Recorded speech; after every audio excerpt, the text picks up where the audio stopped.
The Maple Leafs draw first blood, but did it come at a cost? Welcome to NHL Wraparound Stanley Cupdate for Tuesday, May 6, 2025.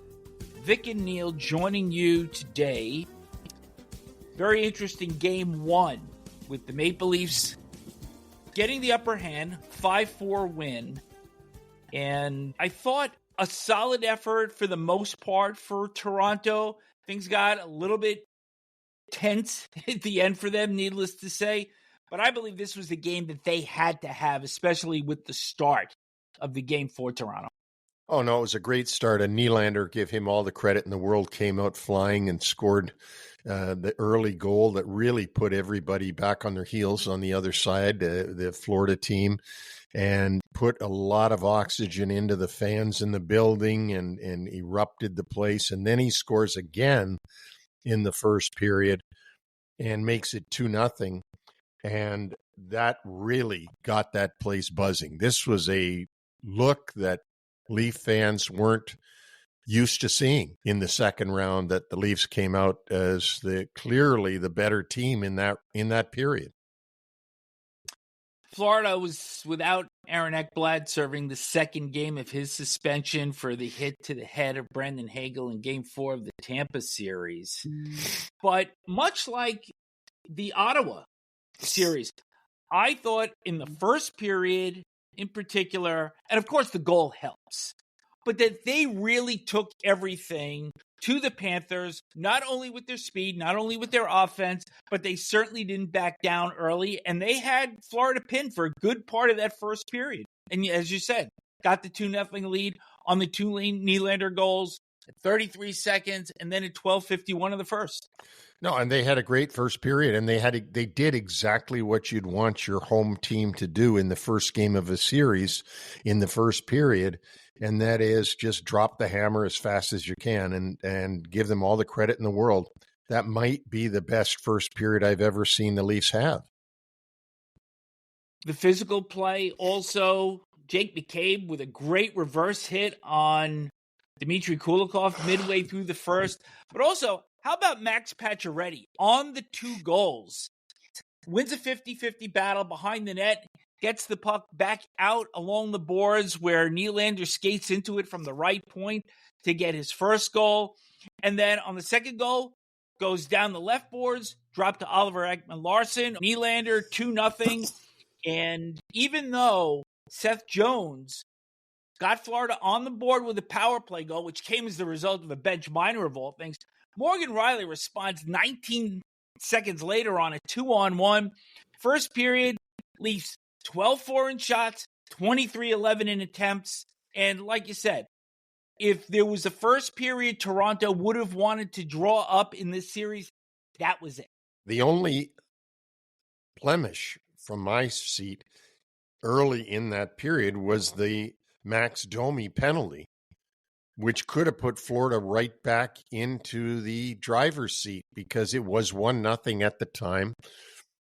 Max takes a needless penalty, albeit people were saying we don't even know where that penalty happened. And I saw it. He cross-checked Marchand, trying to get Marchand to back down because Marchand was doing what Marchand does, going around sticking everybody in his little irritating way.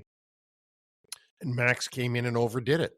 And boy, they were lucky they got out of that power play.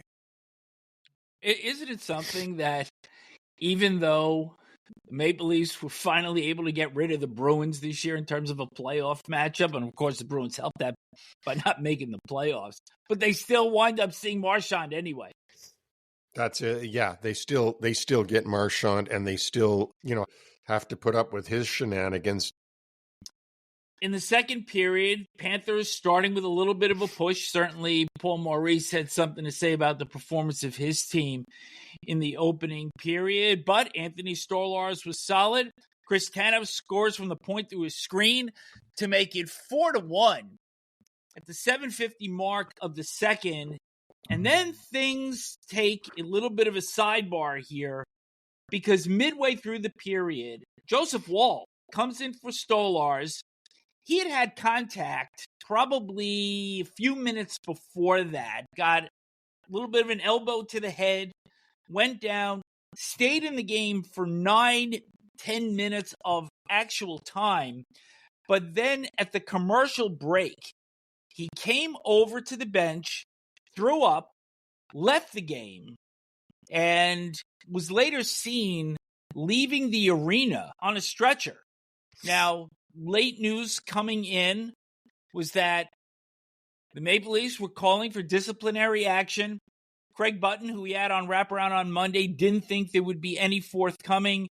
Chris Johnson has now confirmed that there will be no supplementary discipline to Bennett. But now we have to look at what is the effect for Toronto here if Stolarz is out for an appreciable amount of time. And you have to think, if he's leaving the building on a stretcher, coming back for game 2, I think has to be questionable at very best. We're not here to speculate, but going in an ambulance ain't good. No, taken to a hospital is not good. And this is not the flu. He didn't come down with the flu in the middle of the period and have to leave. So we'll just have to wait. If Stolarz is out, that's a huge blow to the Leafs. Huge. This is finally their number one goalie that they found. And Joseph Woll is not at this point in his career a number one NHL goalie. So, if you're a betting man and you've got Joseph Woll in one end and you've got Sergei Bobrovsky in the other end, I think you're probably going to lean towards Bobrovsky to win that. True, but Woll did play and played well in the series against the Panthers 2 years ago and certainly was put into a rather difficult situation here. Second period, Panthers flipped the script, 24-11 in shot attempts and 9-5 in shots on goal.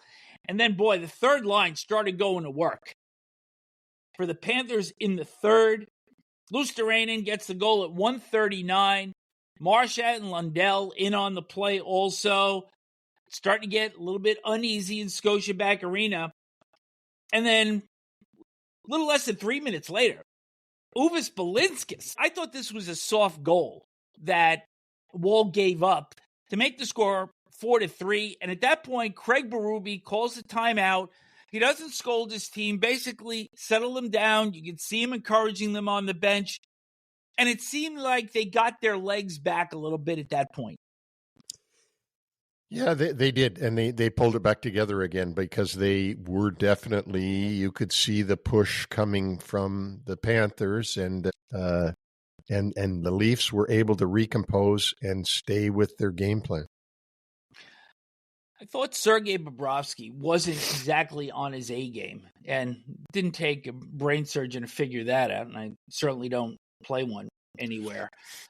But got better as the game went on. There were 2 power plays in the third period that the Panthers had to kill. Bobrovsky was strong, and then he made a good stop on Max Domi with 6:50 left. But just a short time later, Matthew Knies, who we've been saying is probably the 5th of the core 4, on a breakaway to put the Leafs up 5-3. And that came right after a near miss from Sam Reinhart in close, which would have tied the game. And Matthew Knies just continues to impress, doesn't he? I mean, with his size, with his speed, with his puck handling, with his general hockey IQ. Number 23 is going to be around for a long time in Toronto. And as we've said, he's an RFA. And on that goal, Panthers only had 4 players on the ice, 4 skaters, and a little bit of miscommunication on the bench. That was just the opportunity in the opening that Knies needed to bury his breakaway. But just when you thought it was safe, Brandon Carlo with a turnover behind his net, Barkov, Verhaeghe, and Sam Bennett with a short side goal on Woll makes it a 1-goal game with a minute and 55 seconds left. And after all the comebacks that we have seen in the opening round of the playoffs, nothing was feeling safe here. And you had to wonder whether or not the Leafs were going to be able to get this one to the finish line. Oh, you did wonder that. And I'll tell you one thing, Sam Bennett had one heck of a game. I know that people are going to just think about that collision that he had with Stolarz and and remember back to other things that he's done. But he had 7 shots on goal last night. That was the most of any player playing in the game. Even Austin Matthews, who's a shot machine, had 5. And that line of Barkov, Verhaeghe, and Bennett is very effective. And yeah, you did think at the end there, okay, this is really big boy time here. Is Toronto going to, as you said, get it to the finish line? And they were able to do it. Wall had to make a pad save on Verhaeghe in the final minute. And in the third, Panthers had 39 shot attempts, hits 51-24, although I didn't feel that the discrepancy was that big. But, we've seen what certain teams look like when they really bring it. And you see the Colorado offense, you see the Edmonton offense.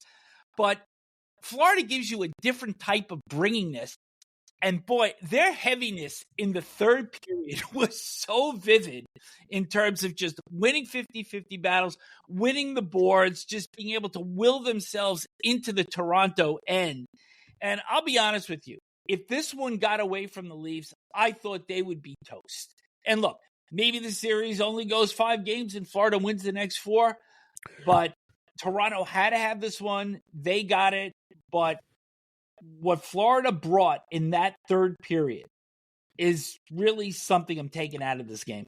Yeah, and I think, Vic, you can take things out for both sides. I think Toronto's got to go to practice today and say, we can beat these guys. We've proven we can beat them. We went hard in the first and second, and in the third, yeah, we got a little bit nervous and tight, and they did what they do, and they came on hard. They are the champs. They are a great team, but we withstood it, and we've got to just make sure that we don't allow to have happen in game 2 what we had happen in the third period in game 1. On the other end, at practice for Florida today, they're going to say we got to have a faster start than we had last night. We can't let ourselves get into a 2-0 hole because we can't just wait for the third period to try to pour it all on in the third. We've got to have a big push real early in game number 2 and put them back on their heels instead of us being on ours. And I think that both teams had good and bad that they could pull out of this game, which is going to make game 2 so exciting because I think it's just going to be a real good battle. I don't think anybody can come out of that game saying we dominated the other team. I think Toronto got the win, yes, and deserved it. But Florida, the game was 5-4, and that is very emblematic of the play, I believe. Game 2, Wednesday, 7 o'clock on ESPN. Let's check out the slate for Tuesday evening. Both game 1s, both on ESPN. Carolina and Washington at 7, Edmonton and Vegas at 9:30. Let's just quickly go over to the Caps and the Hurricanes. What are you looking for first in this series for both clubs to try to get an upper hand? I want to see if Carolina can come out and put all those shots on net that they usually do and try to see if they can get it at the early lead on Washington. Washington, I've got to think, is going to want to be physical with Carolina because they're bigger and stronger. I think this is going to be a little bit of a shooting mentality versus a grind you down mentality with Washington. I think the Capitals, as we had spoken about with Craig Button on Monday on Wraparound, that Washington's not going to back down from anybody. And it's going to be a matter of, can Carolina stand up to the physicalness of the Capitals? There was a little bit of bad blood in the last 2 meetings that these two teams played during the course of the regular season. There was the Chatfield takedown of McMichael, and then Brandon Duhaime took on Chatfield in the next meeting between the two clubs about a week later to kind of settle the score. You expect any carryover there? I don't think so, because if there is, that'll put one team at a disadvantage. They've got to be more disciplined than that. But I do think Washington's going to try to be more physical on Carolina, and Carolina's going to try to get them to do undisciplined things and get their power play going. And it's going to be interesting. I mean, both these teams are contenders. What I really find interesting is that you can't look back at like last year. Edmonton versus LA. We've seen that 4 years in a row. We've seen all these combinations before. We haven't seen Carolina, Washington for a long time. So it's going to be real interesting to watch them. Thinking that Washington was almost a non-playoff team only a year ago. Before we move on to Edmonton and Vegas, I have a confession to make regarding a misspeak that I made during our predictions. So I have to straighten the record out. Accidentally, I said Carolina in 6 when in fact I was agreeing with Craig, and I like the Capitals in 6. You happen to like the Capitals in 7 in this one. Oh, so you said Carolina, but in that show, but I didn't catch that. Well, they haven't played a game yet, so I can still exchange my ticket at the window and get my new one. You called poor Craig Button and told him to write it down on his scorecard? No. It's already being posted on X, so it's there for the record. Okay. So, all right. Edmonton and Vegas. Both teams had very different types of series. As we had mentioned, I think the Vegas series against Minnesota, a little bit more of the conventional, where it was just a good, hard hockey series that Vegas prevailed in 6 after going down 2-1. The Oilers had to come back from 0-2, but stormed from behind to beat the Kings, who basically died of a lot of self-inflicted wounds in this series. Absolutely. So that's a good way to put it. Self-inflicted wounds. Friendly fire caught up to them. The Kings should have been able to eliminate the Oilers the way they started the series 2-0. But 97, 29, and the rest of the crew, including 18, were too much for LA by the end of the day and got it. Now, playing Vegas, Vegas has some pretty good weapons in their arsenal, including Jack Eichel, who has been totally reborn since he was traded from Buffalo to Vegas. Championship pedigree, of course, on Vegas. Almost championship pedigree in Edmonton. Who's got the bigger push? Who's got the bigger motivation? What's the difference maker here? I think the difference maker is going to be the how good of a series does Connor McDavid and Leon Draisaitl have. If they're at the top of their game, I don't see how they can be beaten. But, they haven't always been at the top of their game this year, and they've been injured. They've had other things happen. Edmonton has a ton of weapons. I mean, you talk about Bouchard, Hyman, even Jeff Skinner, putting in some pucks and others. They have a ton of different weapons. Now, they won't have Ekholm, who's a huge part of their defense, but Edmonton, if they're firing on all cylinders, I don't think Vegas can beat them. I think the key thing for Vegas is going to be pucks in deep, behind the defense, hit them hard, force the Edmonton forwards to come back and support that defense. And I think that's the one thing that can flip the tables in favor of Vegas, in addition to an edge in goaltending, which you had pointed out on Monday on Wraparound. Yeah, well, they definitely have an advantage in goaltending with Adin Hill versus either Stuart Skinner or Kelvin Pickard. But you know what? Kelvin Pickard and Stuart Skinner got them into the second round, so let's see how it goes from here. Some news from around the league. The draft lottery was held on Monday, and the New York Islanders, who started 10th in terms of odds with a 3.5% chance of winning, they have no general manager right now. So Ken Morrow was the representative for the Isles. They move all the way up. They win the lottery. They will have the first overall pick. The top prospect, Matthew Schaefer, defenseman out of Erie from the OHL.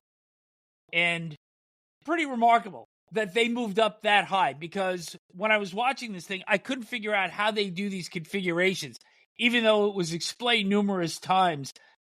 I was not great at math, and I was not great at algebra.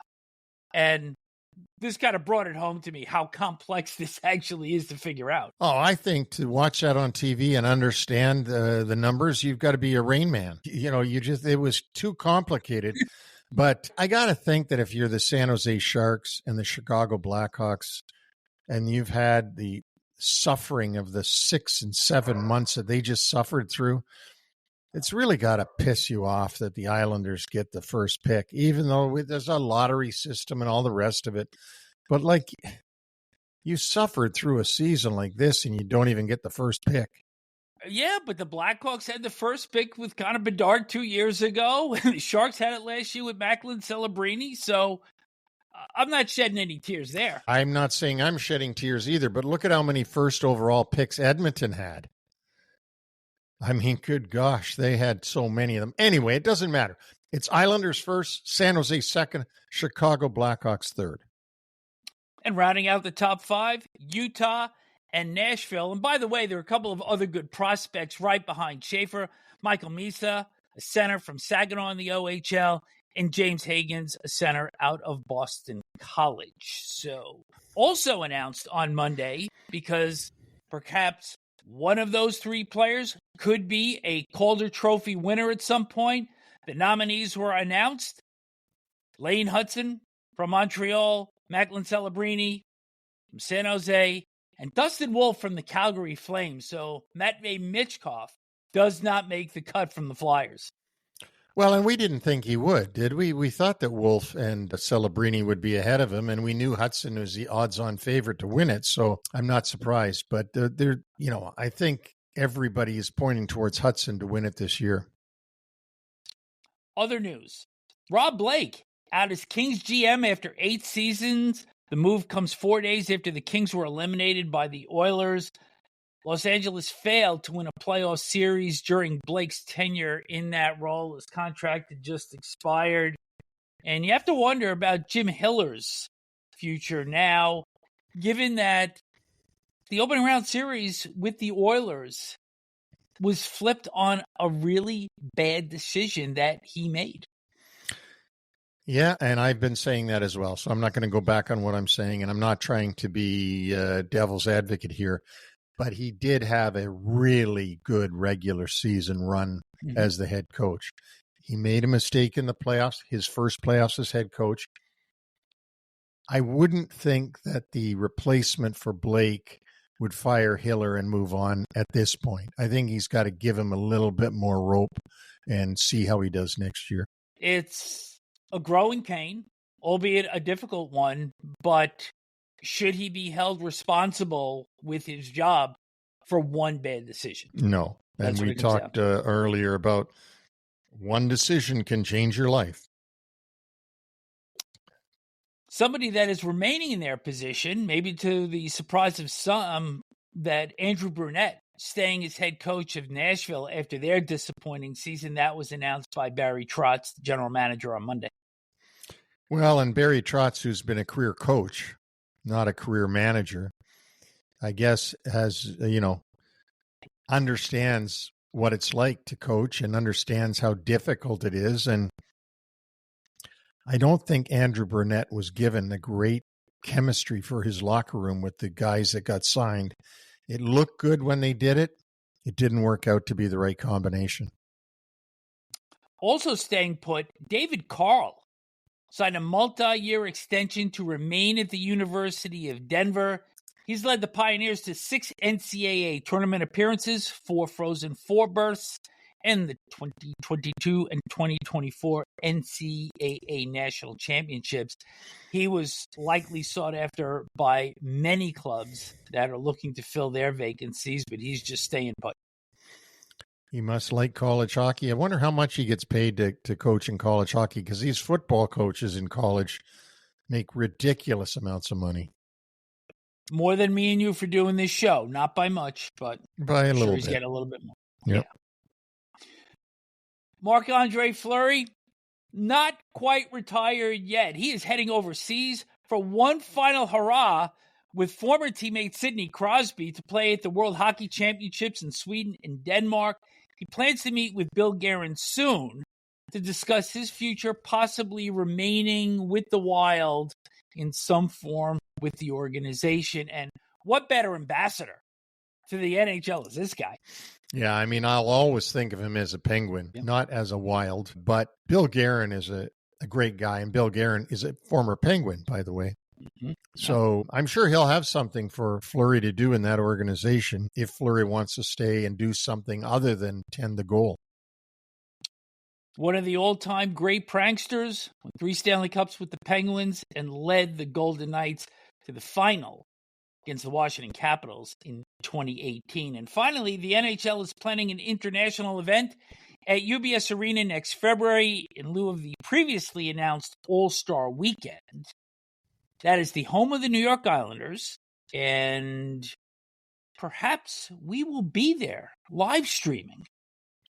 Yeah, hopefully we will be. I mean, I think I'll be there. I hope I'm there, and I hope you're there with me, and we'll see what kind of an international event is going to be there at the beautiful UBS Arena. That's in the future. Now we look to the past because it is time for this day in hockey history. And we turn the Wayback Machine to 1976 when Reggie Leach becomes the third player to score 5 goals in a playoff game, leading the Flyers to a 6-3 win over Boston.